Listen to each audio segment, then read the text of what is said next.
Hi!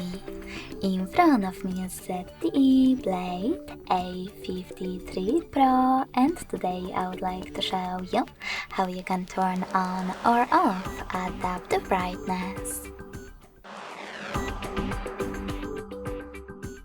You need to begin by going into Tab menu and tapping on this A icon next to brightness slider.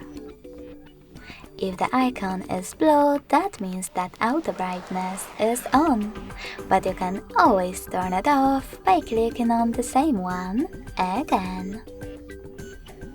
If you wish to, you can also go into settings, click on display, and tap on this switcher next to automatic brightness to turn it on or off. Thanks so much for watching. If you enjoyed this video, smash that like button, comment, and definitely subscribe. Bye!